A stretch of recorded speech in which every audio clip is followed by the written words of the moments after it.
I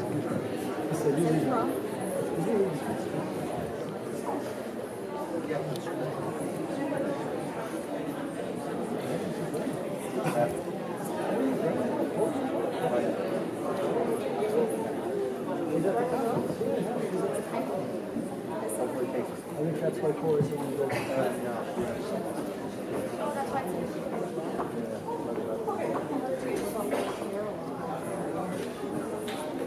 if I want to move on now, we'll play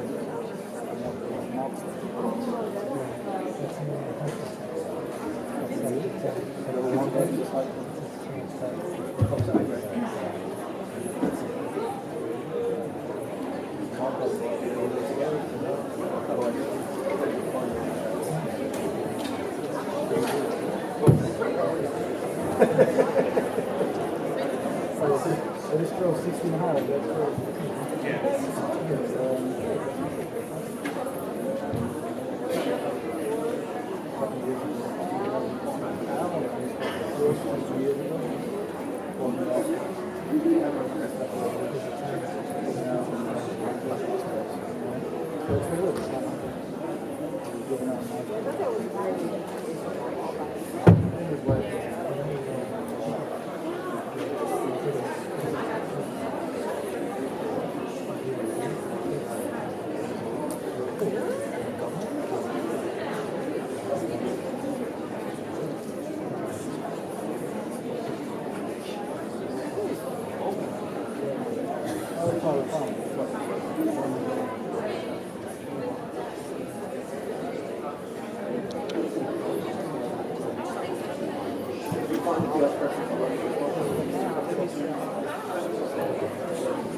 all rise.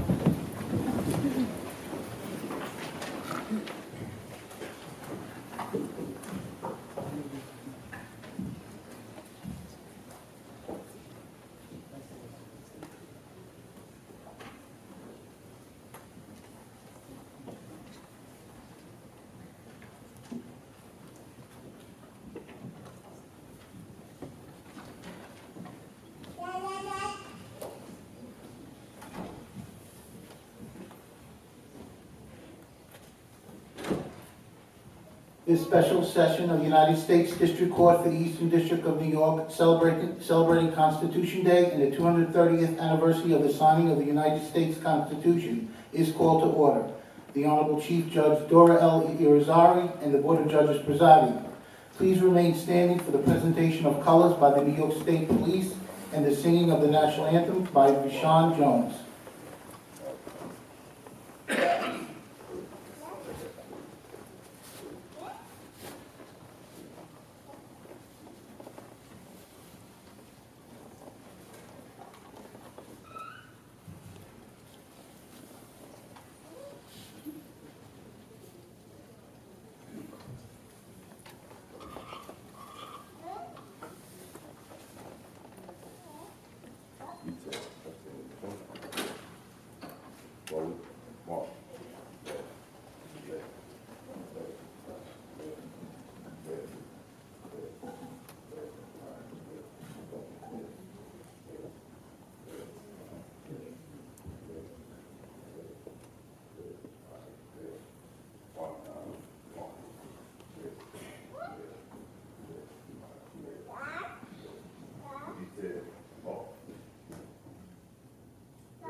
Oh, say, can you see by the dawn's early light what so proudly we hailed at the twilight's last gleaming, whose broad stripes and bright stars through the perilous fight o'er the ramparts we watched were so gallantly streaming, and the rocket's red glare, the bombs bursting in air, gave proof through the night that our flag was still there. Oh, sing the sad star-spangled banner yet wave.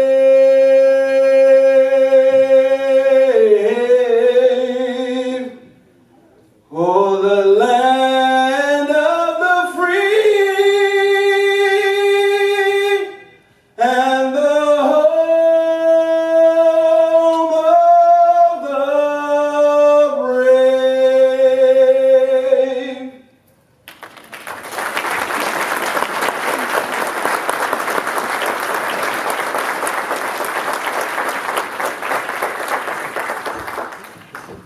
Right? Face. Walk.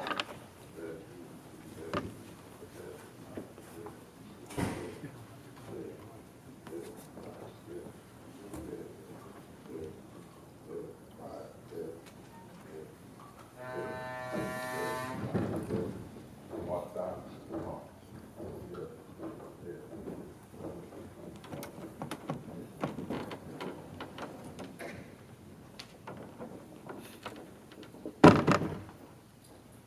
Thank you. You may be seated.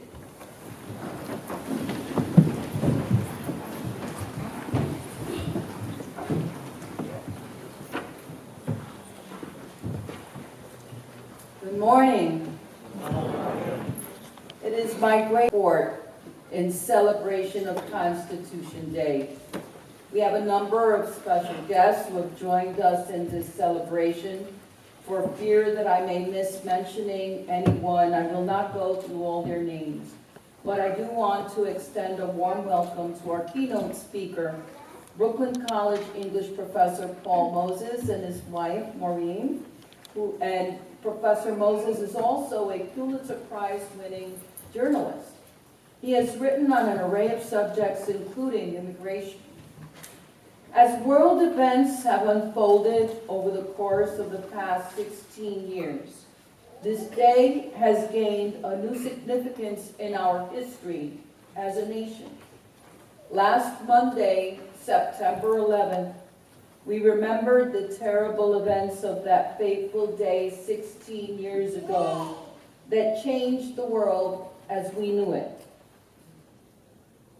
The terror attacks on our nation that resulted in the deaths of nearly 3,000 innocent people impacted not only the United States, but the entire world. I hope that as we remember the horrible events of that day, we also focused on the courageous and selfless acts of compassion and love to save lives and comfort the grieving, not only by first responders, firefighters, police officers, court officers, and emergency medical personnel, but also by regular people. That dark day also brought out the very best of the human spirit and inspired all Americans to ensure that our system of government would not be destroyed. The new Freedom Tower stands as a symbol of our resilience as a nation, as well as the strength of our collective belief in the rule of law and the Constitution that embodies the rights and freedoms that we hold so dear. We start this week on a brighter, happier, and more optimistic note with Constitution Day, also known as Citizenship Day, which actually falls on September 17th, to recognize both the signing of the Constitution and, in the words of the enacting statute, quote, all who by coming of age or by naturalization have become citizens, end of quote. That's Title 36 of the United States Code, Section 106B. Most of us think of the 4th of July, the day the Declaration of Independence was signed, as the birthday of the United States. But our true birthday is September 17, 1787, the date the Constitution was signed. While it certainly is fitting that we celebrate the signing of that great document, the Declaration of Independence, the seed that grew into our nation, it is the Constitution that nurtured that seed and helped it grow into a nation that prides itself in the rule of law, equal protection under the law, and due process of law. Perhaps there is no better symbol of the enduring impact, viability, and promise of our Constitution and all it embodies than our naturalization ceremonies. In this district, we naturalized 50,000 to 60,000 people annually, the second highest number in the nation after the Central District of California. But we hold the most ceremonies of any district, about 310 per year. We are also probably the most diverse district in terms of countries represented. The men and women who will become citizens today and the thousands who are naturalized every year have given up everything, their countries, families, and homes, many coming with nothing more than the clothes on their backs, to pursue their hopes and dreams for a better future in the land of freedom. That is the promise of America. In this country, if you dream big and work hard, you can achieve your heart's desire. It was the hard work, hope, and relentless faith in this American dream of immigrants that built this country and made it great. The Brooklyn Bridge, right outside this courthouse, was the dream of a German immigrant that was realized through the hard work of other immigrants. Many of the judges of this very court are either immigrants themselves or children of immigrants.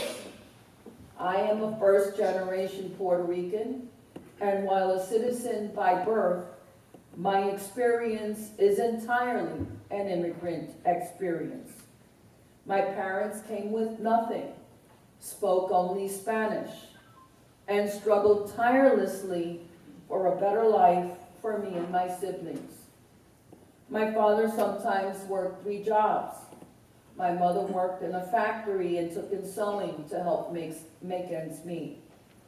Gradually, by studying at night, they were able to gain better job opportunities. My mother and I graduated from college the same day, and my father worked as an electrician in this very building and in the courthouse that houses the Second Circuit Court of Appeals. And here I stand, a chief judge of this court. Judge Margot Brody, whose picture and life summary is right outside this courtroom, was born in the West Indies and became a citizen in this very courtroom. Constitution Day is being marked this week by special naturalization ceremonies throughout the country. The Eastern District Judges of Central Islip will hold a ceremony in Sagamore Hill, home to President Theodore Roosevelt, after whom the new addition to this courthouse is named. Today's Constitution Day celebration also is part of a circuit-wide federal court civics engagement initiative launched 2 years ago by Second Circuit Chief Judge Robert Katzman to increase the public's understanding of the role and operations of the courts and bring the courts closer to the community. For many years, this court has been actively involved in outreach effort for community engagement and in encouraging, developing, and supporting civic education programs, particularly for students at all levels. Today, in addition to our new citizens, we have as our honored guests students and faculty from Fort Hamilton High School in Brooklyn, who will assist us with the program. Please give them a hand.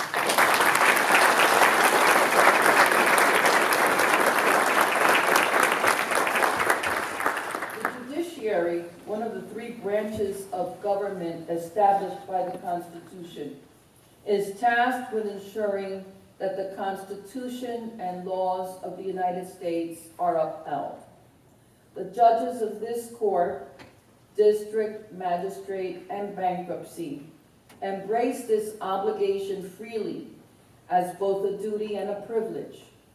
Today, to further honor this obligation, we celebrate our magistrate judges, many of whom also are either immigrants themselves or the children of immigrants. It often is difficult to find something that all district judges of this court can agree on. But one thing we do agree on unanimously is that we have the best magistrate judges in the nation. These are men and women who have been chosen purely on merit.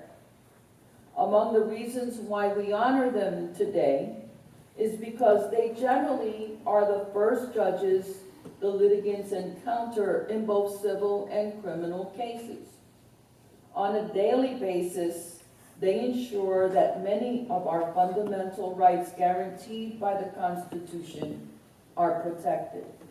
For example, the magistrate judges consider the applications for search and arrest warrants by law enforcement and make sure that they comply with the requirements of the Fourth Amendment. In criminal cases, they ensure that no one's freedom is restricted unreasonably or in violation of the due process mandates of the Fifth Amendment when they make bail determinations.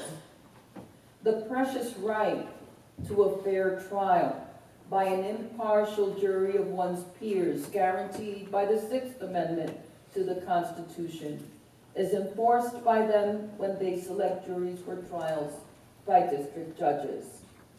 These are among the most basic rights guaranteed by our Constitution that the magistrate judges on a daily basis work diligently to defend. Today, we are particularly happy and proud to welcome our newest magistrate judge, a son of immigrant parents from India and of the Eastern District, which he has made his home for many years. He is incredibly accomplished, having graduated from Harvard College and Harvard Law School with honors from each, served as a partner at the firm of Wilmer Cutler, Pickering, Hale and Dorr, LLP, and as acting general counsel of the United States Securities and Exchange Commission, among other accomplishments. He is the first South Asian American to serve on any federal court within the Second Circuit, and this is his first sitting at a special session of the court. I introduce to you the Honorable Sanket Bulsara.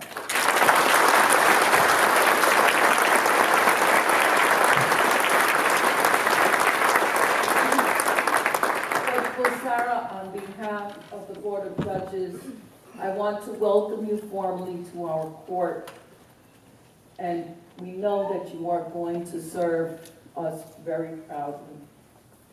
To further celebrate the immigrant roots of our magistrate judges, the Honorable Vera Scanlon will introduce our keynote speakers. He's sitting over there next to our speaker. Magistrate Judge Scanlon was born in Brooklyn, but her roots are in Ireland. Her paternal great-grandmother, originally from Ireland, had moved upstate, but then returned to County Mayo in Ireland with her dowry and married a local farmer. In the 1920s, Judge Scanlon's paternal grandparents immigrated from Ireland to New York, where they met, fell in love, and married. Her grandfather worked the trolleys, and her grandmother was in domestic service in Brooklyn. Her father, Dennis Scanlon, was raised in Brooklyn, became a policeman, and then a firefighter, later becoming a fire lieutenant in nearby Metrotech. Judge Scanlon's maternal grandparents were teachers. Her maternal grandfather was a schoolmaster in the town where her grandmother was raised in Ireland. Judge Scanlon's mother was trained as a nurse in Dublin, then immigrated to New York and worked in St. Clair's Hospital. She returned to Ireland briefly, but settled in the United States after becoming engaged to Judge Scanlon's father. The relevance of this story of love and immigration will be revealed later in the program. Judge Scanlon graduated summa cum laude and Phi Beta Kappa from Columbia College and Yale Law School, where she was managing editor and co-editor-in-chief of the Yale Journal of Law and Humanities. Before law school, Judge Scanlon served for a year with the Jesuit Volunteer Corps in Lafayette, Louisiana. During law school, she worked for 2 summers in Ireland with the Free Legal Advice Centers, the Irish Commission on Prisoners Overseas, and Garrett Sheehan and Company, a law firm where she helped with asylum applications. After law school, she was an associate with Hughes, Hubbard, and Reed, LLP, then clerk for the Honorable Daniel R. Dominguez for the United States District Court of Puerto Rico, the Honorable Frederick Block of this court, and the Honorable Robert A. Katzman, now Chief Judge of the Second Circuit Court of Appeals. From 2001 to 2012, she was a litigator with Beldock, Levine, and Hoffman, LLP, handling primarily civil rights and commercial cases. She was appointed as a federal magistrate judge in the Eastern District of New York in August of 2012. As you can see, Judge Scanlon has continued her family's tradition of civil service. despite the many demands of her job as magistrate judge. She is a member of the City Bar Association's Special Committee to encourage judicial service, the Board of Trustees of the Marymount School, the school that she had attended on scholarship, and the Board of Directors of the Federal Magistrate Judges Association. She plays an active role in the Second Circuit Civic Engagement Project Justice for All, of which this ceremony is a part. Later in the program, Judge Scanlon will introduce our keynote speaker. Is there a motion before the court? Yes, Your Honor. May it please the court. My name is Timothy Houghton, and I am the Deputy District Director for the New York City District within United States Citizenship and Immigration Services. Would the candidates for citizenship please rise?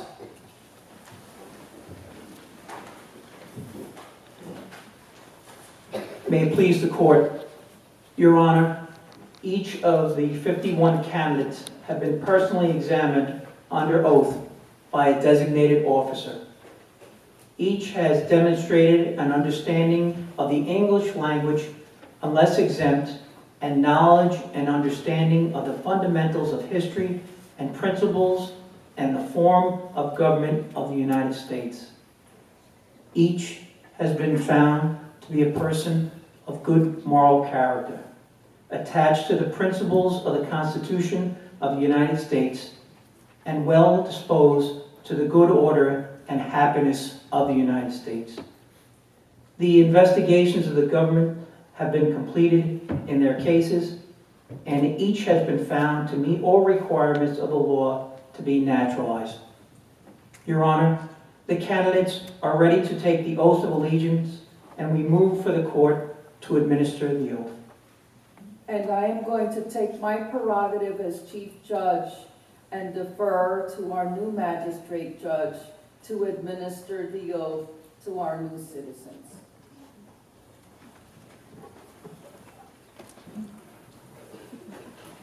Please kindly raise your right hand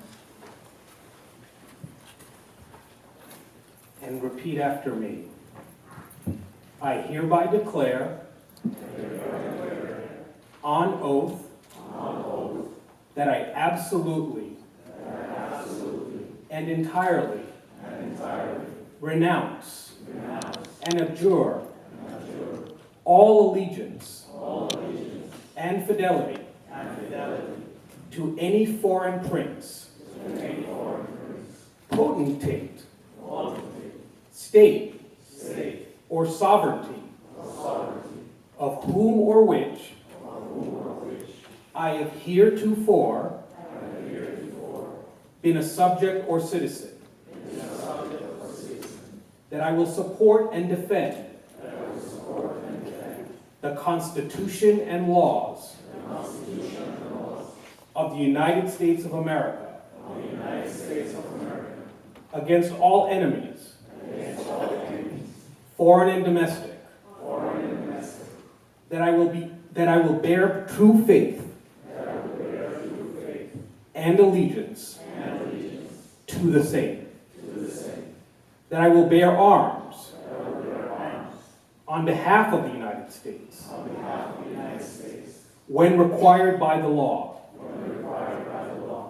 that I will perform non-combatant service in the armed forces of the United States when required by the law,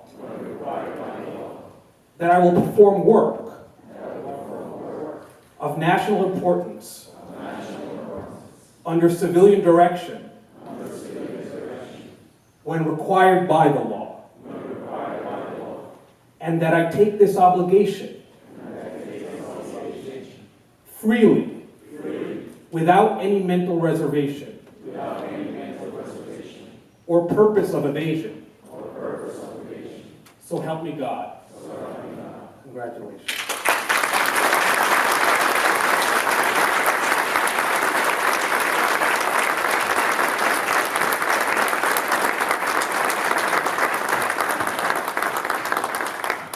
we're going to say the Pledge of Allegiance. I'm going to ask two of the students from Fort Hamilton, Anwar Baraka and Francesco Guerrera, to come up and help me. Give them if they're on the way on the other side over there. Come on up. All right, so if everyone could stand up, please. All right, so for everyone, we have a flag over here. If you could put your right hand over your heart and join us in saying the Pledge of Allegiance. I pledge allegiance to the flag of the United States of America and to the republic for which it stands, one nation, under God, indivisible, with liberty and justice for all. Thank you. Everyone can be seated.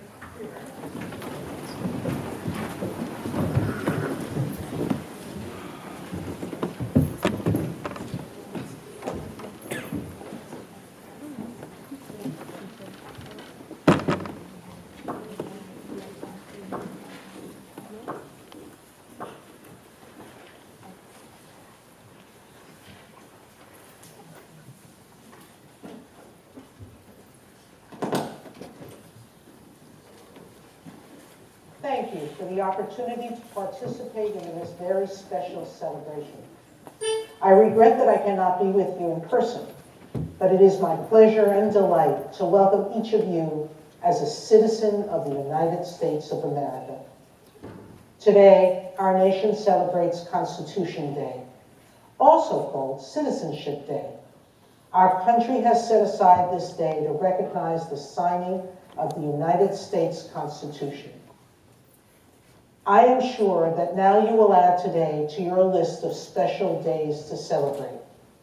At least once a year, you should take a day to remember how hard you have worked to earn your citizenship and to provide your family with the hopes and dreams that this nation offers you. Thank you for the opportunity.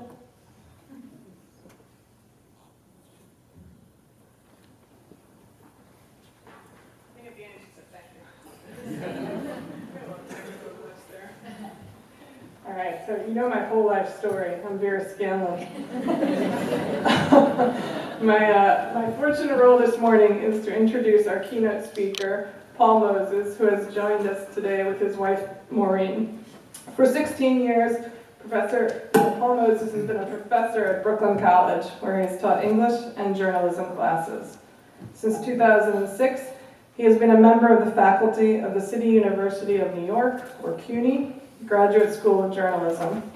Professor Moses is also a CUNY graduate, having received his undergraduate degree in psychology from Brooklyn College, and he then received his master's degree from the University of Massachusetts at Amherst. Before joining academia, Professor Moses was a very busy journalist, writing for many publications, including Newsday, where his last position was as the city editor. He was the lead writer for Newsday for the team that won a Pulitzer Prize for on-the-spot reporting in 1992. In his journalism career, Professor Moses has written approximately 4,500 articles. That's a lot of term papers, folks. All right. Professor Moses' beats included covering religion and immigration-related stories in New York City. Those interests in part led him to write a book called The Saint and the Sultan, The Crusades, Islam, and Francis of Assisi's Mission of Peace, which was published by Doubleday. His most recent book is called An Unlikely Union, The Love-Hate Story of New York's Irish and Italians, which was published by NYU Press. It tells the history of the animosity between Irish and Italian immigrants in the 19th and first part of the 20th century in New York, until around the time of the Second World War, when they started having more positive interactions, including many marriages. I want to speak particularly to the students for a moment. We have many students here with a strong South Brooklyn connection, especially Mr. Kaminsky's students from Fort Hamilton High School. I'd like to connect Professor Moses' remarks to your time at Fort Hamilton, which, as you well know, is in Bay Ridge, Brooklyn. I grew up in Bay Ridge in the 1970s. That's the gray hair. And at the time, that neighborhood was still recovering from the Great Division that had been caused by the construction of the BQE and the Verrazano Bridge to Staten Island, which opened in 1964. What had essentially been one seamless neighborhood had become physically and socially divided when 800 buildings were torn down, 7,000 people had to move, and the area was bisected by the highway, which could now only be crossed at certain overpasses. This left the concentration of Irish, Greeks, and Scandinavians living on the west side of the highway, and on the east side of the highway was primarily Italians living in Dyker Heights and moving into Bensonhurst. Only Fort Hamilton Army Base spread across the area. There was segregation and there was animosity. But as we believe you're going to hear from Professor Moses, this occurred at a time that was the flowering of the connection between Irish and Italian cultures in South Brooklyn and elsewhere. In particular, love brought families together, like my two Irish-American uncles from Sunset Park, who in the early 1970s married my Italian-American aunts and then lived in Bay Ridge. Professor Moses' own marriage brought together different ethnic and religious groups, his family being German, Jewish, and Italian, and his wife Maureen's family being Irish. In fact, I first got to know them when they gave a class on how to have a happy marriage. For our student guests and for our new citizens and families, we hope Professor Moses' remarks will give you insight into the successful immigrant history in this city by looking at the relations of two of its largest ethnic groups. At the front of his book, An Unlikely Union, Professor Moses offers thanks in Italian, Irish, and in English. And I'm going to try to do the same for him today. So in Italian, grazie mille, in Irish, garabahagov, and in English, many thanks. So please welcome Professor Paul Moses.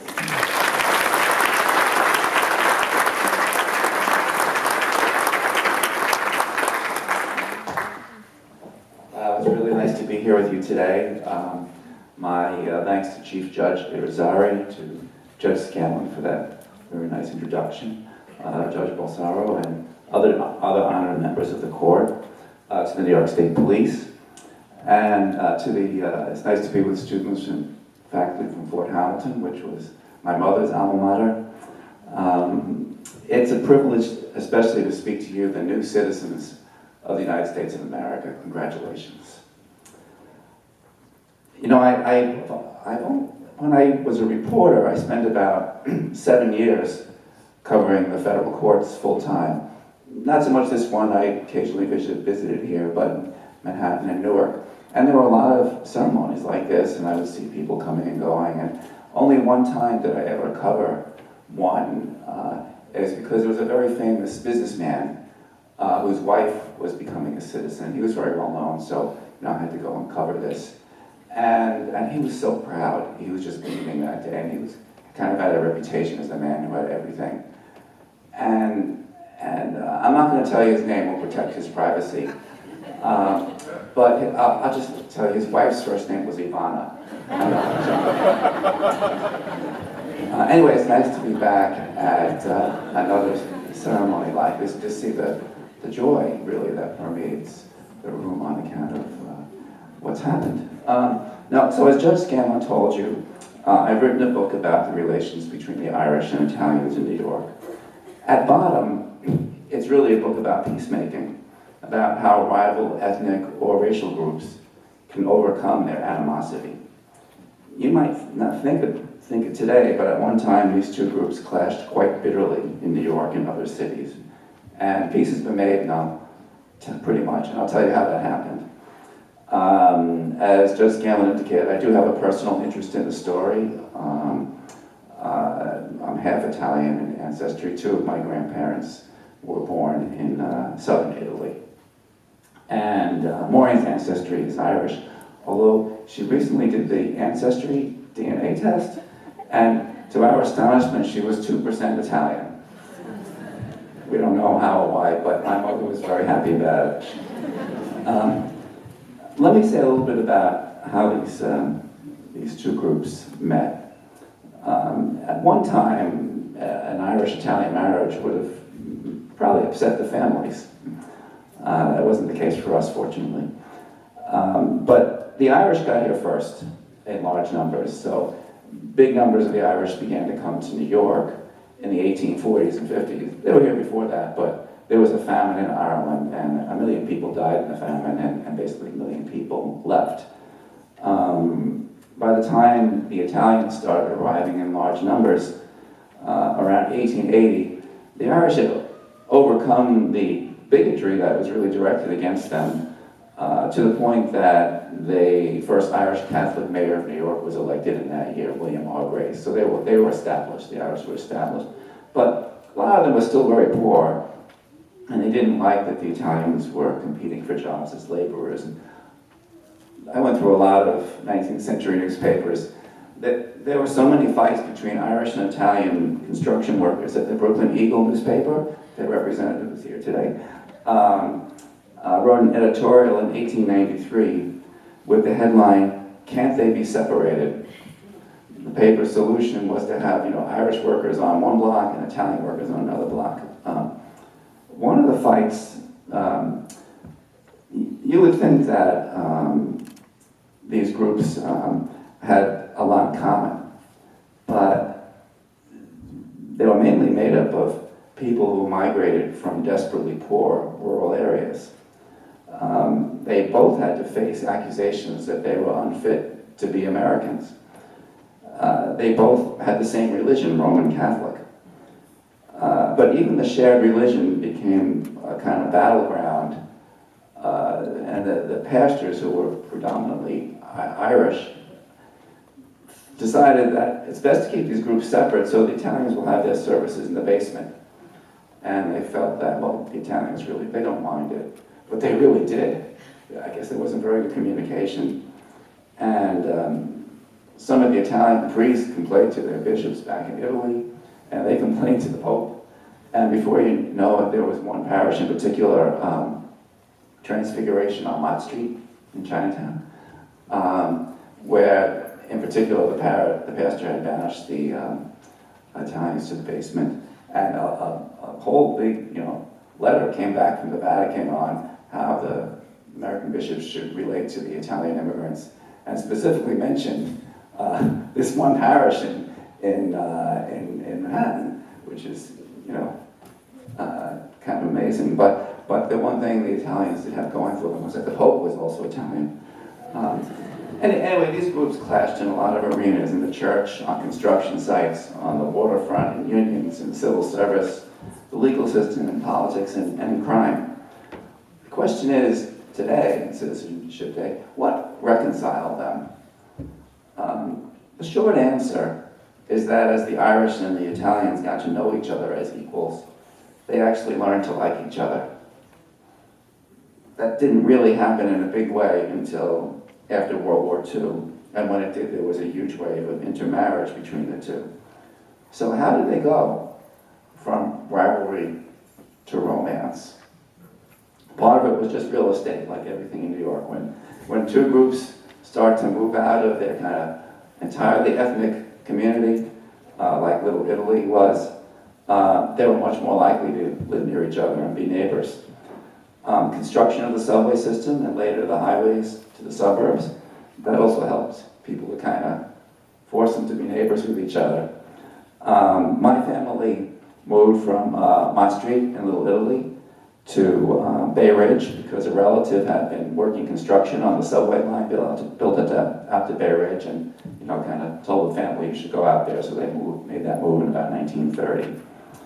So there they are, mingling, living on a block that was mostly Irish in Bay Ridge. It was not easy at first, from what I understand. My mother's oldest sister, Marie, my Aunt Marie, who passed away last year at the age of 97, told me that the Irish and Italian kids were fighting all the time.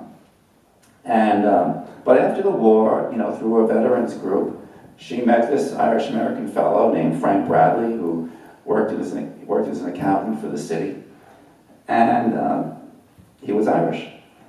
She used to always say, I got even with the Irish, I married one. So people mingled on the job, They got to know each other through civic groups, little leagues, in schools, in the military, in veterans groups. And the church, which had once been a battlefield, also played a big role in bringing these particular two groups together. Another Irish-Italian couple I wrote about is Frank and Mary Macchiarola. If you walk over to Brooklyn Heights, you'll see a building with their name on it in big letters, Frank and Mary Macchiarola Academic Center at St. Francis College. Frank, who died in 2012, was a notable figure in New York's civic scene. He was the city's school chancellor, in charge of teaching 1 million kids, dean of the law school at Yeshiva University, president of St. Francis College, and he had many other roles in the city's civic life. He was really a remarkable man. His wife, Mary, her name before marriage was Mary Collins. And Mary was the daughter of an Irish immigrant named Michael Collins. And Mary and Frank went to the same school in Flatbush, Holy Cross. And when they graduated the 8th grade, Mary won the top academic award for girls, and Frank won the top award for boys. So in a ceremony held in the church itself, they had to walk up the aisle together and get this award. And Mary's like, I had to walk with this Italian? Both of them got graduate degrees in education, and then they worked in the city school system. Their families sort of knew who, they weren't friends, but they at least knew who the other people were through activities like sports programs in the neighborhood. Anyway, they're an example of this kind of mingling that I was talking about. They knew each other through the neighborhood, through the church, and through their jobs, right? These are different places people do get to know each other and maybe overcome some of the barriers that do exist between ethnic and racial groups. Eventually, Frank and Mary fell in love and married, and in fact, when they married, they walked down that same aisle in the church where they had received their awards in the 8th grade. Now, Mary's father had a problem with this marriage. He didn't say it, though. I mean, I wrote about one Irish-Italian union in which the first date began with the father holding a gun on the young man who came for his daughter. This wasn't anything like that. It was more like the silent treatment. Mary knew her father didn't approve, and it really hurt her. So, on their first Thanksgiving together as a married couple, Mary and Frank hosted their families for dinner. At the table, Mary's father got up and offered a toast to Frank. He said, "I would have to go a long way to find an Irishman like Frank." Now, even after 40 years, when Mary told me this story in her apartment a few blocks from here, her eyes welled up with tears as she recalled that scene. She said, "To me, that was a very special moment because it was like he was atoning for his sins. It was an incredible moment. That moment of crossing barriers." And I think that's how barriers are overcome. One by one, two by two, through the individual and everyday interactions that we all take part in. And so, for Citizenship Day, I would conclude by saying that we really all have an influence in the direction American society goes, certainly by being active and informed citizens, but also just through our everyday interactions, we can be the ones who help erase the boundaries between people. Thank you, and congratulations, fellow citizens.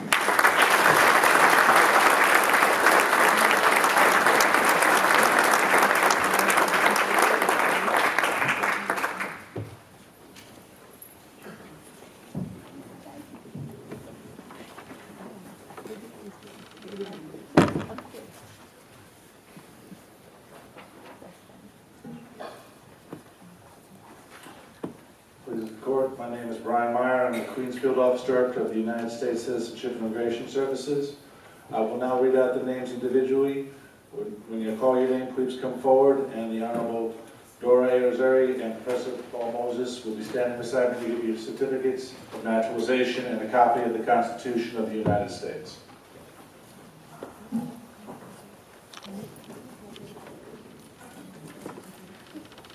Cormal Adil.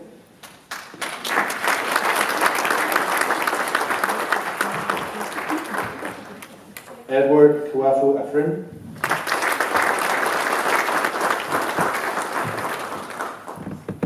Shirin Akhter.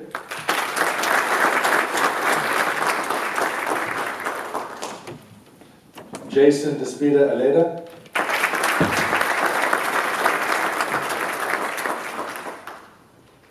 Alasato Satosilo Abisias.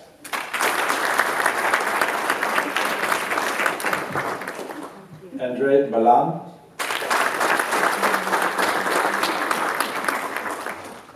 Sophia Banu.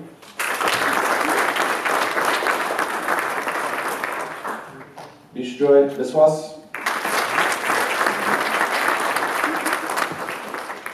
Adriana Matza Carrera Molina.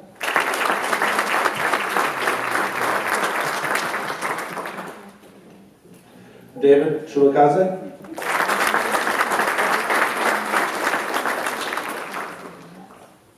Ken Yatfai Chum. Doreen Elizabeth Coronel Gomez. Milagro de la Cruz.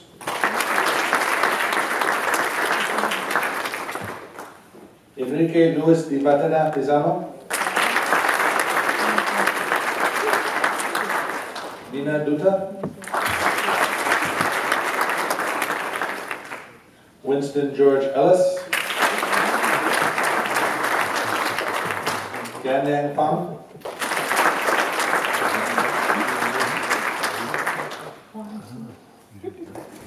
J. Dong Feng.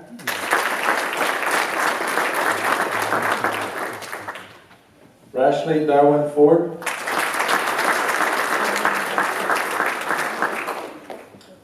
Rodrigo Arturo Galvan Zamudo.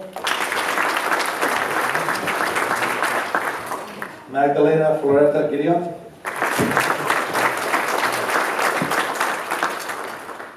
Jodike Peter Ann Greer. Anna Monica Alesis Meja.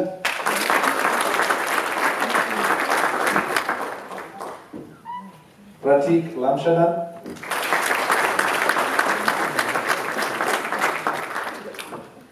Jonathan Manuel Lema Jara. Elsa Yahan Lim. Mercedes Areza Mahmoud.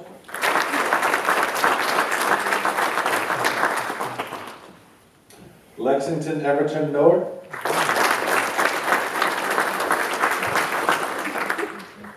Rachel Marie Morgan.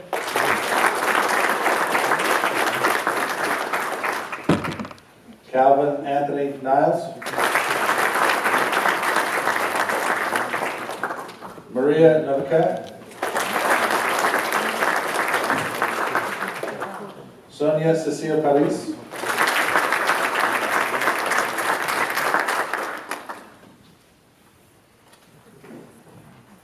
Kirsten Vibe Felites.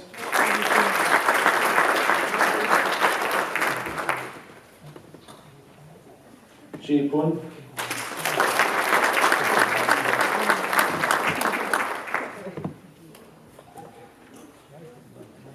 Flor Pelez Reyes Castro.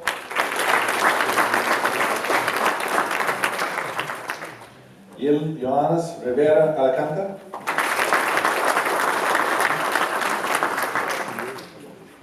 Juan Antonio Rodriguez Rodriguez.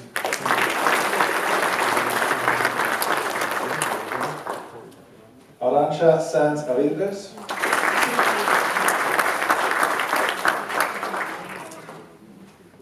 Farouj Shagnian.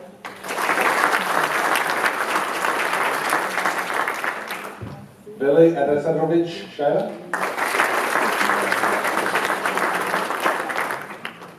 Prince Robert Sterling.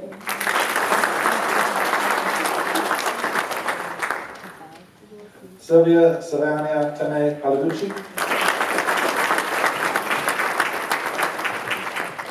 Sudyani Tan. Bohal Tang. Brian Bobby Tangan. Wailan Xiang. Andres Arroyo Valanuba Paul.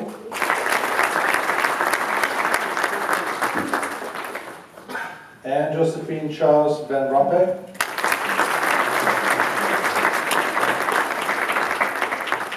Keisha Janelle Williams.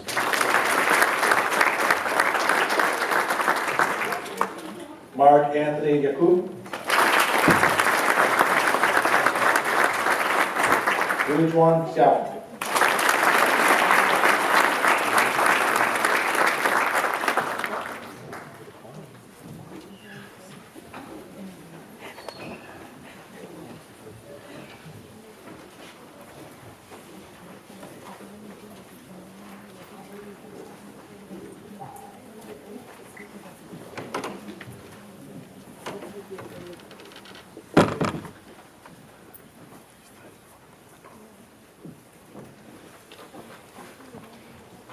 And now please all rise for the singing of God Bless America by the Honorable William F. Coons II.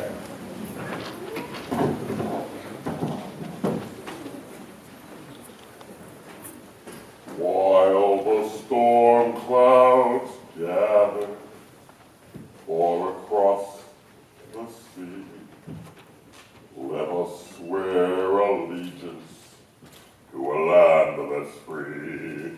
Let us all be grateful for a land so fair as we raise our voices in a solemn prayer. God bless America, land that I love. Stand beside her and guide her through the night with the light from above. From the mountains to the prairies, to the oceans, white with foam. God bless America, my home, sweet home. God bless America, my home, sweet home.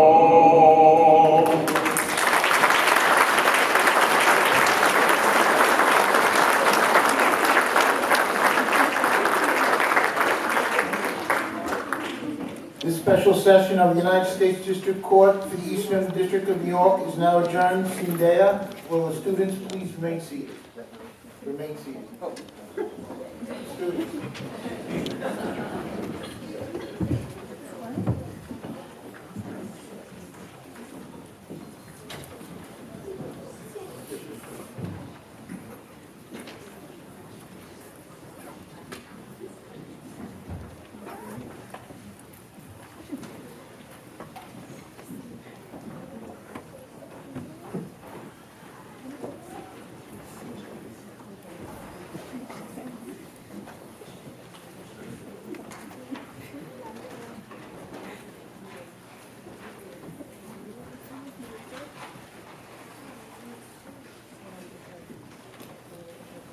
Give yourselves one more round of applause.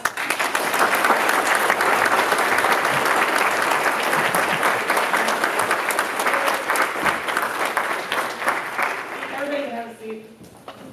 Let me just check. Does anybody in the court, USCIS, need anyone for anything else? Everybody's got all their paperwork? And we're good?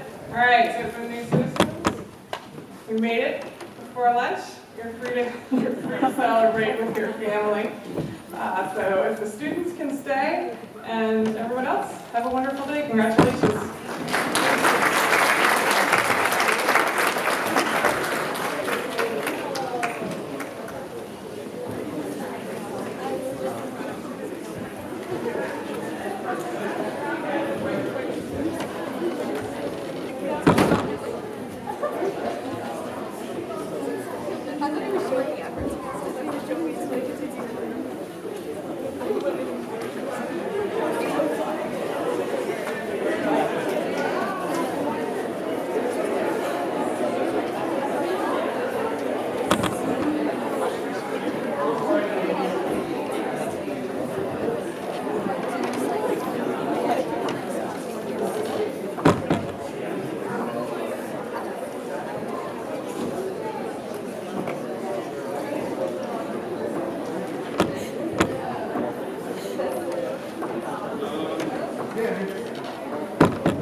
Good. Okay.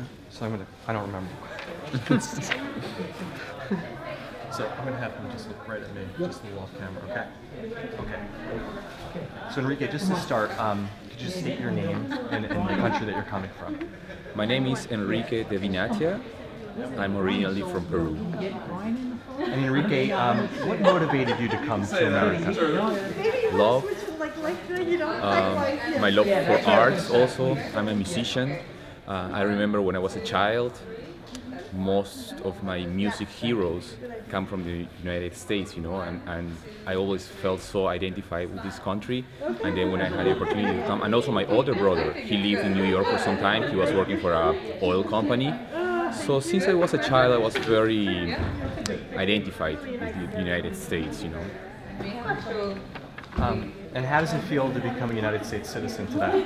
It feels great, such a nice vibe, and sharing this amazing time with all the people who are getting citizenship. It feels great. And why was it important for you to become a United States citizen? I live here already many years, and I think it's great to be an active part of the country, be able to vote, be able to participate in a citizen life. So I decided to apply for citizenship. And how does becoming a citizen today impact you and your family? In my case, I think it's more like a romantic feeling, you know, of becoming an American citizen, the country where I put my roots right now, and it's just great to be a part of this great nation. Awesome. That's it. Thank you very much, Enrique. Thank you, guys. Thank you. Thanks.